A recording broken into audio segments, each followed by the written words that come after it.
You've probably heard of Kyber crystals, but what makes them so special? They are rare, powerful, and deeply connected to the Force. Most importantly, they are a key component of the Jedi's weapon, the lightsaber. Kyber crystals are not a source of power themselves, but they play a crucial role in focusing and amplifying the energy generated by the lightsaber's power cell. Without the Kyber crystal, the weapon would not have the structure or ability to channel the energy into a solid plasma blade.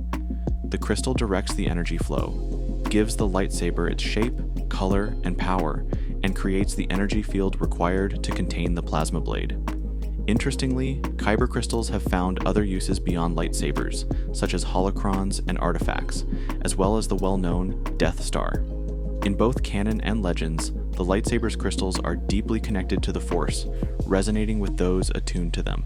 Some even believe Kyber crystals have a will and sentience of their own, subtly influencing the fate of their wielder. But this is where things start to diverge in terms of continuity.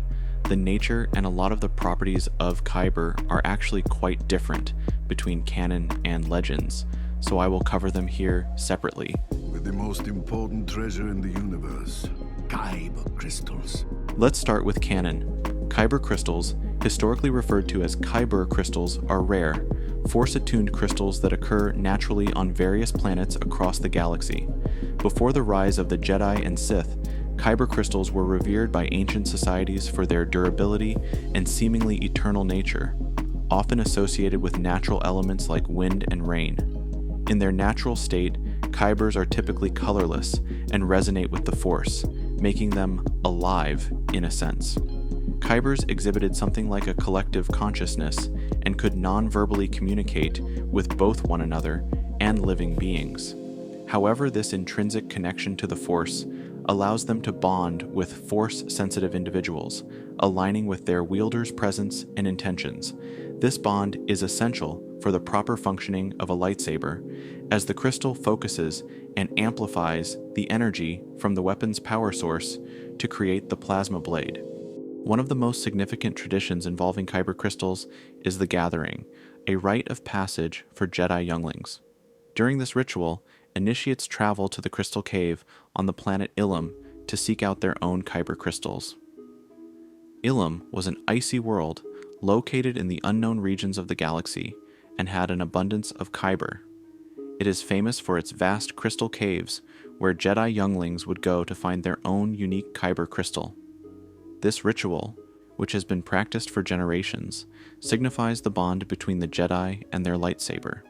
The Jedi's connection to the Force guides them to the right crystal, with each one resonating differently with its potential user, reflecting the individual's personality, beliefs, and alignment in the Force.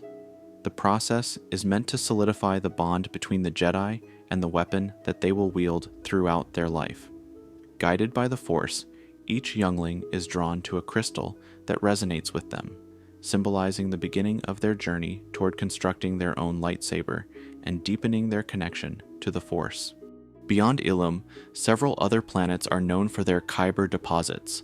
One very well-known example is Jedha, a desert moon that was rich in Kyber crystals.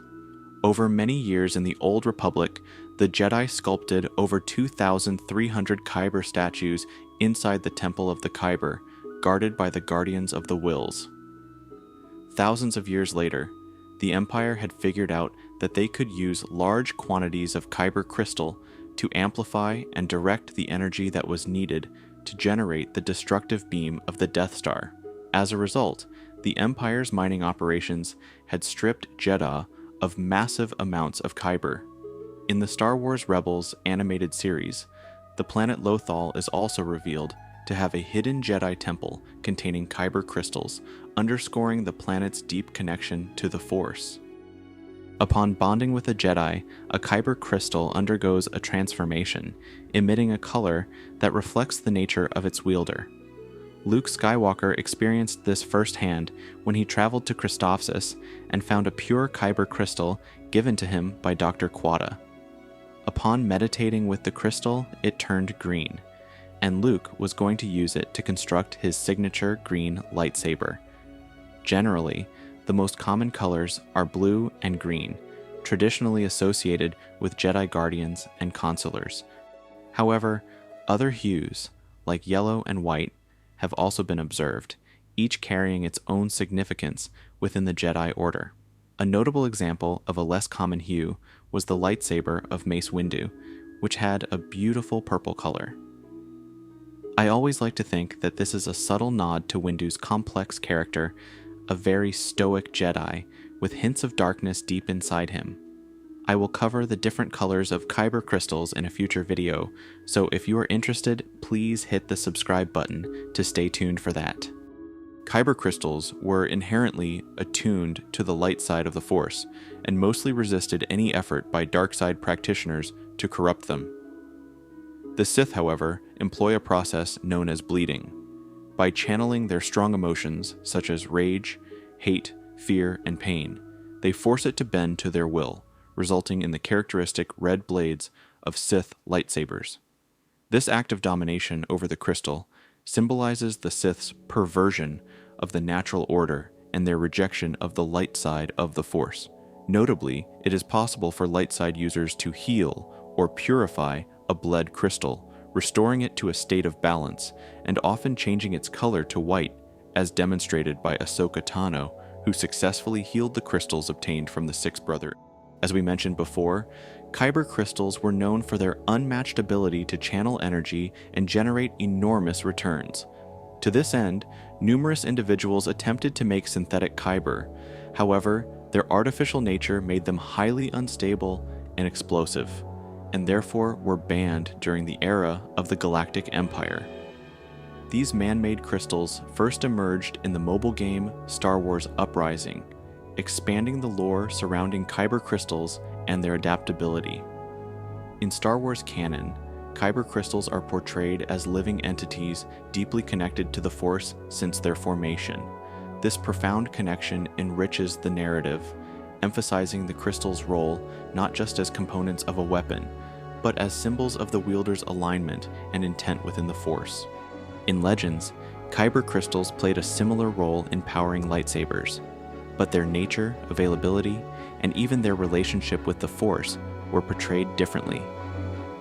The crystals here were not exclusively Kyber, but a range of different types existed, such as gems and stones, found through different locations in the galaxy. Unlike in canon, where Kyber crystals were primarily colorless until attuned to the Jedi, Legends features a vast array of naturally colored crystals. Each type often had unique properties that could affect the lightsaber's performance. The most common Kyber crystals among Jedi's lightsaber were the Adagan crystals, mainly due to their high availability on various planets across the galaxy.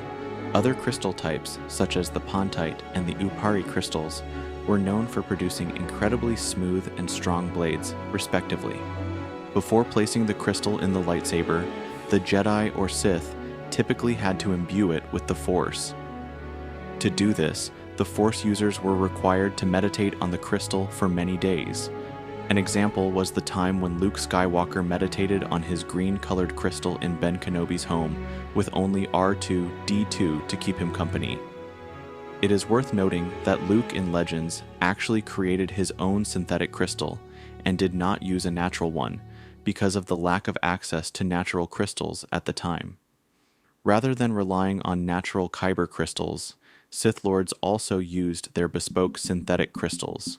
They had to be forged through intense meditation to ensure they are free from any impurities. Sith alchemy was also used in specialized furnaces with extremely high temperatures.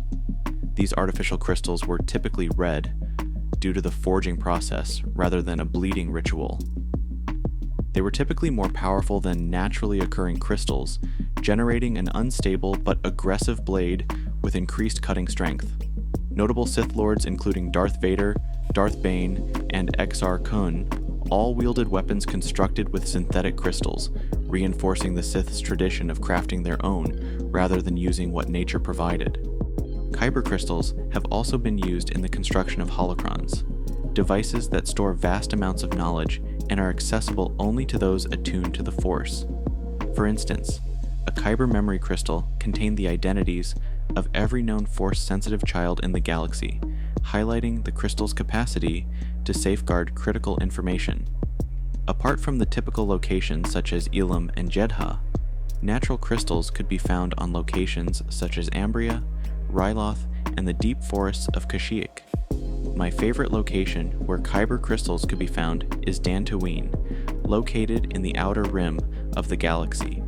Its tranquil and peaceful environment made it an ideal location for one of the Jedi Order's earliest enclaves during the Old Republic, where the Jedi could train and meditate away from the chaos of the galaxy. The caves of Dantooine were rich in a specific type of Kyber crystal, called the Dantari crystal. Jedi would often visit these caves to retrieve crystals for their lightsabers, continuing a tradition that spanned thousands of years. Kyber crystals in Legends were far more diverse and customizable than in canon. Jedi and Sith could fine-tune their lightsabers by choosing from a wide variety of crystals, and some were even capable of granting unique abilities beyond simple weapon construction. While canon has streamlined Kyber crystals into a more unified lore, Legends treated them as an expansive and powerful aspect of the Force with a deep history stretching across thousands of years. And with that, we have come to the end of our video. If you found the video entertaining and useful, please hit the like button to help the algorithm suggest it to others who might like Star Wars. Thanks for watching, and may the Force be with you.